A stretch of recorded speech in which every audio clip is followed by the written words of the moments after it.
በደቡብ ኢትዮጵያ ክልል ሴቶችና ማህበራዊ ጉዳይ ቢሮ የማህበረሰብ አቀፍ ድጋፍና ክብካቤ ጥምረትና በተጋላጭ ልየታ ላይ ያተኮረ የምክክር መድረክ በሳውላ ከተማ በተካሄደበት ወቅት የቢሮ ኃላፊ ወይዘሮ ካሰች ኤልያስ ድህነትንና ተጋላጭነትን ለመቀነስ የተቀናጀ ማህበራዊ ጥበቃና የሁሉም አካላት ትብብር ወሳኝ መሆኑን ገልጸዋል። የሀገራዊ ኢኒሼቲቭ የቅድመ መከላከል ወይም ተጋላጭ ማህበረሰቦች ተጋላጭ ከመሆናቸው በፊትም ቀድመን መስራት ተጋላጭ ከሆኑ በኋላም ደግሞ በራሳችን አቅም የተፈጠረውን ችግር ማኔጅ የማድረጉን ስራ መስራቱ በሀገር ደረጃ ትኩረት ተሰጥቶ እየተሰራ ይገኛል። የታዩ ጋፖችን ደግሞ አሁን ዛሬ በዚህ መድረክ በስልጠና የሚደፈኑትን በስልጠና ለመድፈን በውይይት መግባባት ያለብን ችግሮች ደግሞ በውይይት መግባባት አለብን ማለት ነው። የቢሮው ምክትል ኃላፊና የማህበራዊ ጉዳይ ዘርፍ ኃላፊ ወይዘሮ ምህረት በላይ በበኩላቸው የማህበራዊ ዋስትና ስርዓትን በማጠናከር የስራ ዕድል መፍጠር፣ የኑሮ ሁኔታን ማሻሻልና ለተጋላጭ ዜጎች የህግ ጥበቃና ድጋፍ ማድረግ ቅድሚያ ሊሰጠው እንደሚገባ ተናግረዋል። ክብካቤ ጥምረት ለተጋላጮች ልየታ በማድረግ ሀብት በማሰባሰብ ተጋላጮችን የሚደግፍ በቢሮአችን ልክ እንደ ሴቶች የልማት ቡድን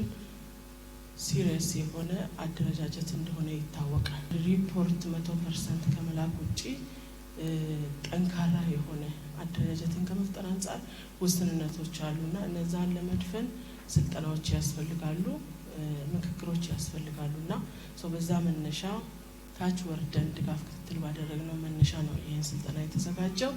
በመድረኩ በቀበሌ ማህበረሰብ አቀፍ ድጋፍና ክብካቤ ጥምረትና ተጋላጭ ልየታ ላይ በቢሮው የማህበራዊ ችግሮች መከላከል ዳይሬክቶሬት አቶ አግዘና ራዶ እንዲሁም በመረጃ መሰብሰቢያ ፎርማት ላይ በቢሮው የማህበራዊ ጥበቃ ባለሙያ አቶ አመኑ ኢራሴ ሰነዶች ቀርበው ውይይት ተካሂዷል።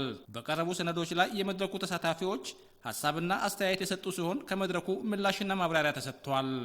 ምንድነው ማድረግ ያሰብነው? እንደ ተቋም ሲሲ ኮሚቴ ሀብት ይሰበስባል። ሀብት ሰበስብ የኛ በጎ ወጣቶችም ይወጣሉ።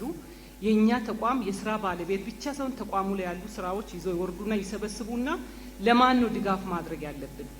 የተለዩ በጉዳት አይነት የተለዩ ማህበረሰቦች አሉ እኛ ጋር።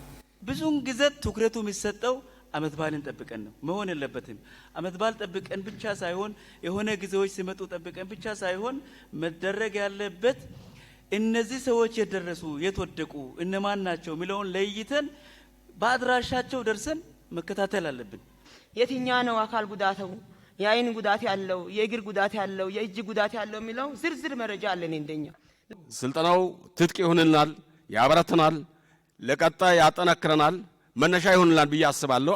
ለተግባሩ አልረፈደም። አሁንም ወስዶ ተግባሩን መፈጸም ያስፈልጋል የሚለውን ስትረስ አድርጋችሁ እንድትይዙ ያስፈልጋል። አልረፈደም።